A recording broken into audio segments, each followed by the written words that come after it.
Welcome to the Let's Talk About It podcast, where we talk about the things that we're talking about in the sermon series. Let's talk about it. Take 2. What is the topic we are doing this week? Today we are talking about addiction. Fun. Yes. That's always exciting. Oh, it's always. All right. So to start us off, one of the biggest points that we had on Wednesday was the ultimate goal with addiction, as far as the mindset of the enemy, is to separate you from Jesus. Let's unpack that. I think it's to separate you from Jesus and also to separate you from yourself.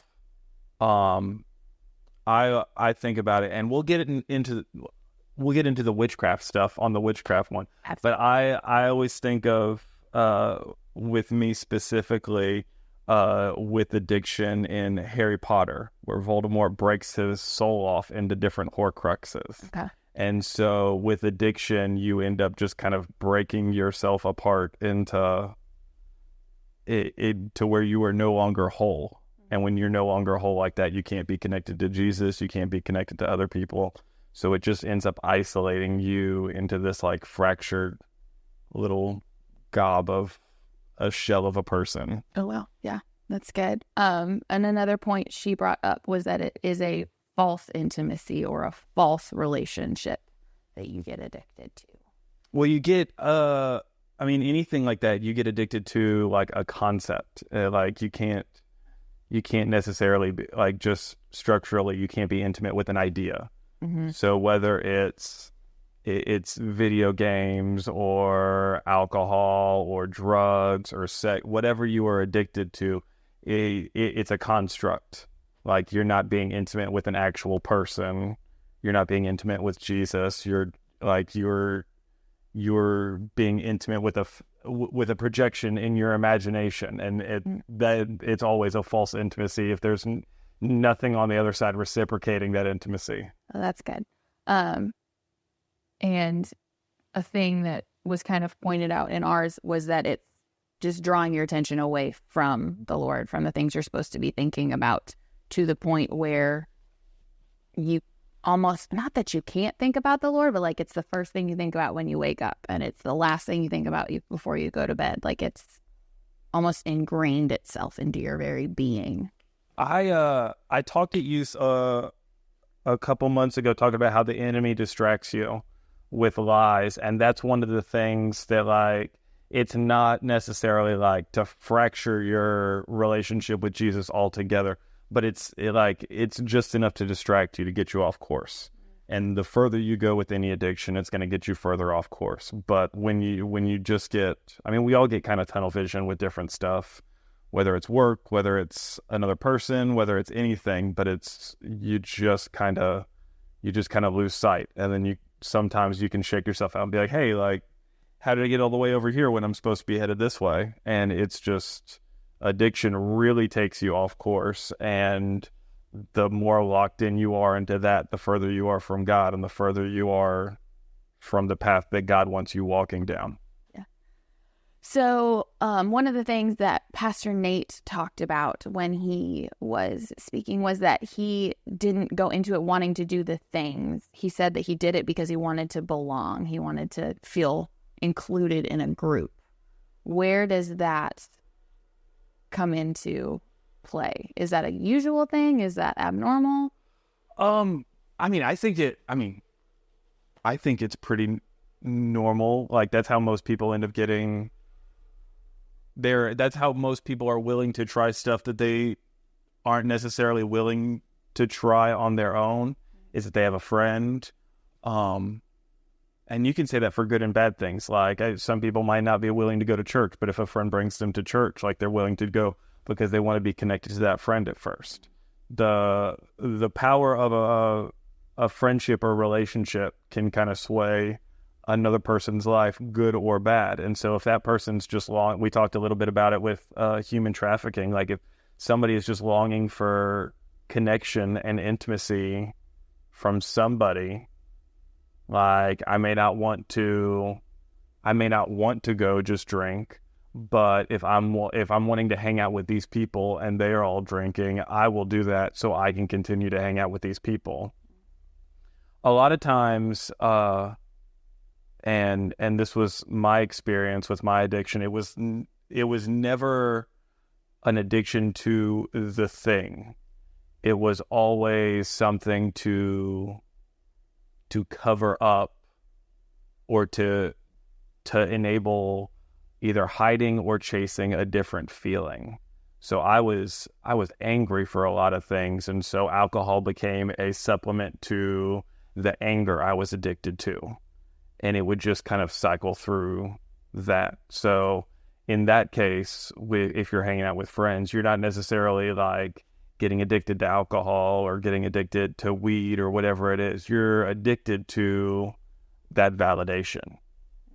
And so really being able to kind of see like, all right, are these really my friends? Are my friends wanting me to do this? Am I wanting to do this? And really kind of breaking down like, hey, like I'm compromising myself for this. I should not be chasing this feeling because this feeling is not of God. This is not a feeling I enjoy, but it's something that I'm craving. That's good. So let's shift veins just a little bit. So the more widely thought of, the widely known subjects when it comes to addiction is like the drugs, the alcohol, the things like that. But the classics. The classics that you see on television and movies and stuff. But can we talk about some of the ones that are a little bit more hidden or obscure or almost accepted these days, like the food addictions or the addictions to your phone, video games, stuff like that? I mean, it's hard. Like, are these addictions as bad as the classics? I think they are. I think that personally, and I say this as somebody who has spent some time in rehab for an addiction, like I think those are just as bad, and that may just be my perspective of the outside looking in kind of thing. But when you really kind of dive into what the addiction is, and it's not like a food addiction, people won't necessarily compare that to the same as a drug addiction, but it's still ultimately destroying your body. It's still ultimately destroying your relationships. It's still ultimately distracting you from God, and it is consuming your heart, it is consuming your mind, it is consuming your being. Same with like a phone addiction or shopping or video games, anything like that, to where, like you were talking about earlier, if that is one of the first things you wake up, if you were figuring out ways to kind of compromise yourself in order to go into that, if you were hiding it, if you were lying about it, if you were doing things to where you kind of lose yourself like that. That's why I kind of brought up the Horcrux. It's like you lose yourself when you really start, like, it's no longer I want this. It is I'm doing this because it has more power over me than I have more power over me. So they're less stigmatized. But yeah, like they destroy you in the exact same way. Like if you overeat and drive, that's not illegal, but so in that vein, it's not necessarily the same in terms of weight. But I mean, if you have a food addiction or an eating disorder because you're trying to be skinny, like the inside of your body is still going to be just as damaged. Your soul is going to be just as damaged, and your heart is going to be just as damaged to that addiction. Yeah. All right. Let's see. Let's talk about sports. Oh. And sport addiction. Okay. Bad, good. Well, this isn't something that we necessarily brought up, but it was something that I thought about when we were talking about it in our groups. Like, sports a lot of times can lead to like gambling, which can be, at least in adult ages, a really big, hard thing to deal with. I think for me, it becomes it goes to the same thing. Like is it consuming your whole being? So is fantasy football bad? I don't think so. I play fantasy soccer. I used to play fantasy football. If I had more friends, I would still be playing fantasy football. No, that was a fantasy soccer. Oh yeah. But none of mine are. I don't buy in anything. Like I'm a sports nerd and a stat nerd. Yeah. But it also does not. It does not affect my emotional well-being in just this devastating way. Like Ohio State lost Saturday. I was bummed for a little bit, and then I went to sleep and woke up, and it was fine. Like it doesn't. There is some perspective that you have to have, but I think watching sports and playing sports are good. I think it's fun. I think in a world of ridiculous entertainment and wild things, I enjoy just putting on a football game or putting on a basketball game, and it is like the content is healthy and it is good and it is fun to watch. But that being said, if you are diving into betting on it and you are getting online and tweeting at the running back who didn't score a touchdown saying, "Hey, I just lost money because you ruined my parlay," or like there is a line where it's crossed into just obsession. Okay. Like, and I think the same, you can almost make the argument for playing sports. Like, I used to play sports, and I know the work that kind of goes into doing that, and there is kind of an obsessive mentality that comes to training, especially at a high level, but it can consume you to where, like, you start negating all your relationships. Like, it just becomes who you are. And I can't, like, if you're getting a scholarship and there's a little bit more nuance to it, but that's something you really got to, look at with your parents and with God and kind of be like, hey, am I taking this too far? So can these, for lack of a better term, smaller ones, can they be potential, what's the word I'm looking for? Can they be potential outlookers of, like, if I get into this one, maybe I'm more prone to getting into the bigger ones, for lack of a better term? Or do you think there's any correlation between? I think it goes back to what feeling you're chasing. Like, if, like, I enjoy eating as much as the next person, but I can confidently say I don't necessarily, like, I have a food addiction in the sense that, like, my body needs food to eat, and so I am addicted to sustenance, but there's not, like, a real unhealthy food, because I'm not chasing necessarily anything emotionally there. I think once we start chasing emotional feelings, and, like, if I am sad or angry or depressed and my go-to isn't prayer, my go-to is I need 3 tubs of ice cream, like, that's where we start to teeter onto, and you can go into more to where you do that long enough and the ice cream is no longer cutting it, so it becomes 2 bottles of wine, and I'm doing that by myself. Or if we're doing sports and you start gambling and winning a lot and you're starting to feel super high, you're like, all right, like, this is great. Is there anything else that can make me feel like this? If it's not God, if it like, you're doing all of these things, you start chasing other substances to get you to feel high. Like, all right, like, cocaine's great. I'm going to just start, like, I feel like this all the time. I feel like, and so it's goes back to what we were talking about at the beginning. There's an emotional construct in that intimacy. And so, like, sports or food or shopping online in itself are not inherently bad, but when we start attaching emotional dependency to it, and then it becomes a crutch. Like I'm now scrolling on Instagram to make myself feel better or to make myself feel worse so I can then do something else to make me feel better. That's where these become, the lines get blurred and they become bad things, when you're trying to provoke an emotional response in yourself so you can have an excuse to do something, or you're using these instead of God to lift you up out of wherever you might be feeling emotionally. Yeah, that's good. All right. Flipping veins again.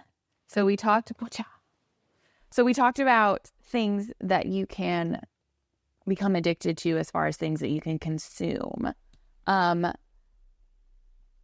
How is it that you can become addicted to people or like physical touch, like we talked about? That's not something that you consume. How can I become addicted to it? Honestly, I think it's almost easier to be addicted to people or to physical touch because there you can mask it as like, so like it's easier to convince yourself that there's a relationship there. Like if there's a bottle of alcohol, or if there's whatever whatever it is, you have to take certain leaps to get to the point to where there's like that connection. Like if there's another person, like, oh, we're in a relationship, like there is an actual exchange. Yeah. And so that's even easier to convince yourself that it's real. It's not an addiction. It's real. Like, and I mean, like on like I think one of the easiest things you could get into is just you post something on Instagram and you get 200 likes on it. Like, that's a really good feeling. I mean, it's just the church of social media. If I get 50 likes on social media, I feel great. Yeah. It's a picture of Pastor Matt. It has nothing to do with me, but I feel like, and so that like, so if I'm posting a picture of myself, that's inherently like, I have data that shows that people like me. Like I says, so, like the numbers say, like in 8 hours, I got 200 likes. At least 200 people in the last 8 hours have told me that they like me. And that's a real easy slippery slope to get down. Yeah. Same Same with physical touch. Like that person wanted to touch me. That person let me touch them. Like there is an exchange that is happening there that I think is real easy, because like it's like a kinetic learner. Like it's not just intellectual. It's not just emotional. It is a physical swap. But that's also what makes it so much more dangerous, I think, because it is really easy to convince yourself of something different, both online and in person. When there's another person involved, you can definitely make something into a whole mountain where it's not there, and then you just start to crave it because the construct in your mind, you're still chasing intimacy. There's another person there, and yeah, I think that's easier than drugs or alcohol or even shopping or like, because you're at least getting something reciprocated. It is not one-sided. Yeah, that's good. And I had never actually thought about that all of the other addictions are one-sided, like you said, but that one, like it's a two-way street, and you do get it back. Well, and because there is a second person, like the Amazon app's never going to run away. Like I can control, for better or worse, what I click on and add in my shopping cart and go through that way. That it is a static thing that is going to stay there and just receive and give me back exactly what I want. The danger with the physical touch or people is that you can chase them, and sometimes they reciprocate, sometimes they don't. And so then you start to compromise yourself further to get that reciprocation that you need back. And so then you're totally just allowing that to be in the hands of multiple people or just another person's, like, what are you willing to do for another person? And that becomes a whole nother web of entanglement there. Oh yeah. The whole, well, last time I did this and I got this response. Yeah. Well, this time I did the exact same thing, but I didn't get as much response. So I need to go a little bit further and maybe I'll get the response I'm looking for. Yes. And then you just keep pushing and pushing until you don't you don't recognize yourself. You don't see where you're at, and you're like, wait, I'm not getting enough of a response and I'm going way too far. Yeah. That's good.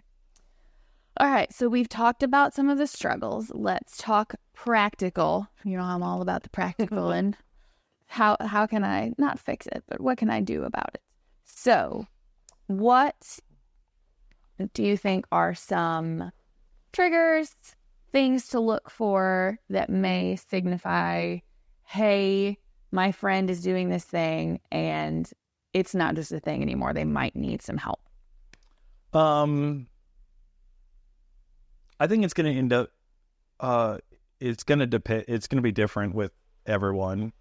But just like your friends, family, like the ones that you know best, you know if they're kind of acting different. And I think that's where like having kind of real relationships with people come to, where it's just like, hey, I think you're going a little too far with this. Whatever it is, whether it's people or like, hey, this isn't you. And I think just being able to have a real conversation with somebody is going to be number one. And if it's in yourself, I would just really stop and just kind of self-reflect, pray, be like, hey, is this a problem? Could this potentially be a problem? God, like, remind me of who I am. Like, just kind of rip away all the lies I'm telling myself one way or another, and just really expose things that I need to fix, specifically in this area. And I think that's a good first step. And if it is you, I think it's equally as important to be like, to go to somebody else and be like, hey, I think I may have a problem with this. Now, I would choose that person wisely. And I would be okay. I would say be willing to hear some not great things, especially if you do choose that person wisely, to be like, hey, I think I have a problem with this. There's a chance that person goes, yeah, it's a problem and you're a terrible person and we've got to fix it. Like, so it's, once you get to that point, be prepared for however that conversation goes. But, yeah, I think self-reflection and kind of helping the people that are around you are two of the easiest, most practical ways to kind of either pull you back from a road you've gone too far down on, or to kind of nip it before you go too far down the road. Yeah, I like that point that you brought up, that it can be, for the phrase you use, nipped before you get to a point. It's not, oh shoot, I'm drinking 2/5 of whiskey a day, which not only is very expensive, but it's very bad for you. But it could be, oh shoot, I think I'm on the road. I tried this and I think I like it. I like that you're pointing out that you can stop it before you start it. And Pastor Matt talks about similar stuff a lot on Sundays. Like, it might not be the TV show that you're watching is bad, but it could be, for lack of a better term, a gateway TV show to something much worse down the road. Well, and when you brought up kind of with the physical touch, like, I remember being in high school and that that's a whole other 3-hour podcast about physical touch at high school and all kinds of things. But just kind of like, I did this, I got this reaction, like, and just, I think, especially when you have like being able to kind of really check yourself and then check the people around you, like you can kind of be like, hey, you haven't gone too far, but do you see the path that this is inevitably going to lead down? Yeah. I think that's one that like for a high school, college age, that is a very easy slippery slope to go down. Oh yeah, because the steps are so almost sly that you don't realize you've taken 4 until you look and you're like, oh shoot, and it's addictive. And I think that's one of the things that the Lord kind of tried to protect us from. He was like, hey, don't do it because it is so addictive. And once you start, it feels really good and you're not going to want to stop. So just don't start to begin with. And I'm doing it not because I don't want you to have fun, not because I don't want you to experience these things, but I'm trying to protect not yet. you. Yeah. Not yet. Not yet. So we talked about finding an accountability partner, and being prepared to have the tough conversations and not wanting it to be a person that's going to be like, oh man, you're fine. Yeah. Like, you're good, bro. It's fine. Your accountability buddy can't be an enabler. Like, it can't be somebody who's who's with you doing it and encouraging you. The friend that was pressuring you to drink and now you're drinking too much, it is hard for him to also, if he's on the same, unless you're both committed, unless you both can look into each other's eyes being like, hey, I have a problem, you also have one. Like, if you can come into agreement with that, that's good, because then you're both doing it together and you're both, but it does need to be ideally somebody who's not, if somebody's trying to help get you out of a pit, that person needs to not be in the pit with you. Not be simultaneously putting the dirt back in. Mm-hmm. Yeah. So, what does it look like to hold someone accountable for their addiction? Like, how could I as a friend hold you accountable in a way that's both loving but also not enabling? I think checking in, just on a basic level, just checking in, not necessarily with a, hey, have you had a drink today? Hey, what do you like? But I think at a ground level, because we had talked about, like, with all of those addictions, you're not necessarily chasing that thing, you're chasing the emotion behind the thing, you're chasing the feeling one way or another. So really, kind of, once you've identified what that is that person's feeling, if it's loneliness, if it's anger, if it's intimacy, whatever they're chasing through that, I think kind of really, really honing in and kind of checking in on them for how they are emotionally is going to do wonders. And so you can then talk to them about, whatever that addiction is, but really kind of checking in on them emotionally to figuring out, hey, like, has anything made you feel this way? Have you reacted a certain way, one way, like, and really just kind of accessing where those emotional trigger points are, and kind of helping them work through that. Because I think that just makes you a better friend, because you're working on them as a person and not their babysitter. But it allows everyone to get to the real crux of the issue, as opposed to what just handling the surface level Band-Aid or problem is. Getting to the root of it is going to end up being the best solution for everybody. Well, and I think, like you said too, it makes the person more prone to telling you. Like, if I know that you're constantly looking over my shoulder like a weird looking parrot all the time, I'm not going to tell you things, because all you're going to do is just jam it back down my throat. Yeah. Versus if you're coming at it with, hey, like, I see this, I love you and I know you can do better, but let me help you avoid these triggers. Let me help you. Let's not go to that place today. Maybe let's go see a movie instead. Like, actively being there in their life to assist them in their steps versus taking the steps for them. Well, and it just comes across as a more emotional and more human conversation where it's like, hey, are you doing this? Don't do that. And more like, hey, like, how are you feeling? Like, I know this happened to you. Like, how did that make you feel? Like, that, those two, like, one, like, I loved my parents, but I'm not looking for somebody else to be those people. Right. Like, I'm looking for somebody who's going to, like, we can talk and who feels concerned for me, not somebody who's trying to parent me and bully me into stopping.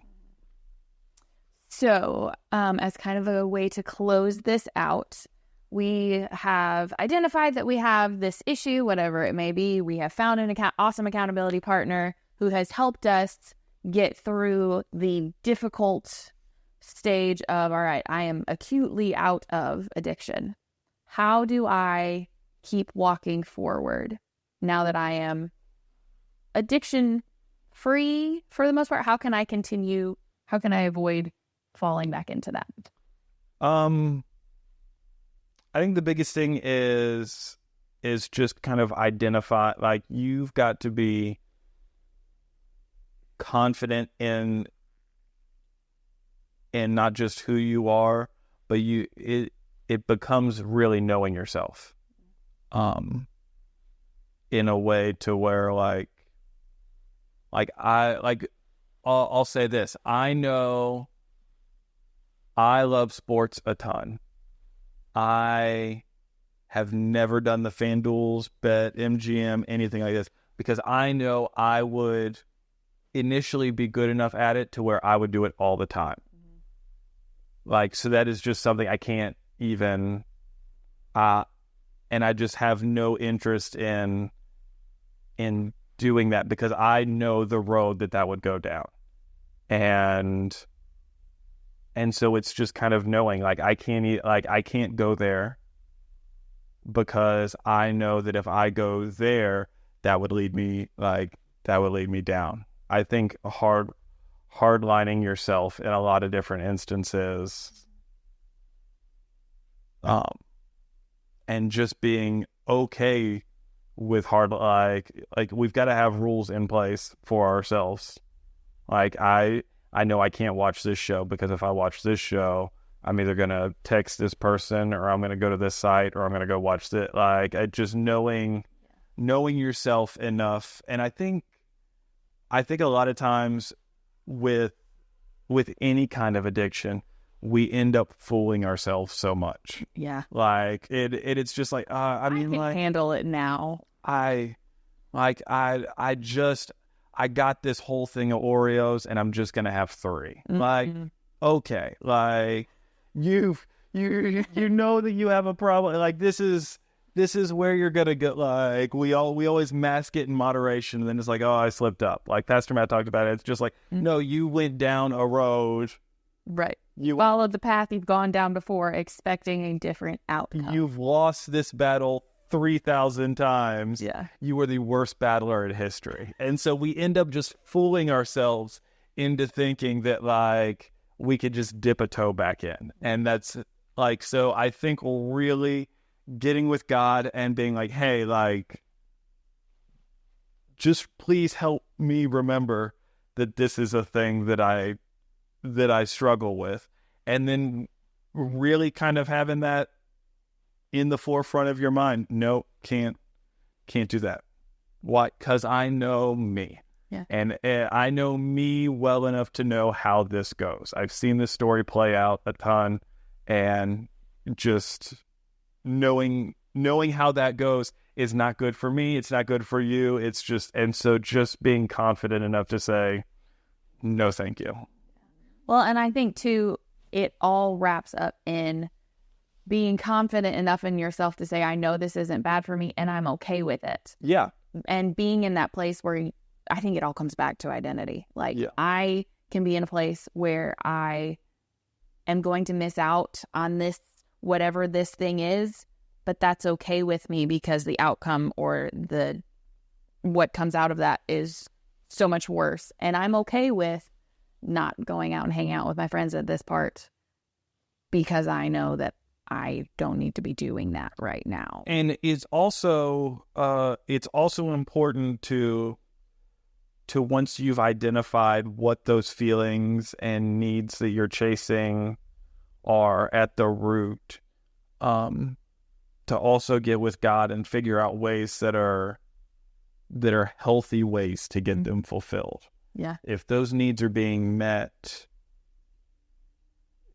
then you're not even tempted to go down the auxiliary roads because you're no longer chasing those feelings and needing those to be like, you're not coping with them. Like those are things that are now emotionally healthy in your life. Yeah. Well, I think that's all we've got. All right. Hey, Zane. All right. Will you pray us out? Sure. God, I just thank you that week after week, Lord, that we talk about these hard topics, but that you always make yourself known, and that you are always there in the midst with us, showing us ways that we can help ourselves and help the people around us through these tough situations.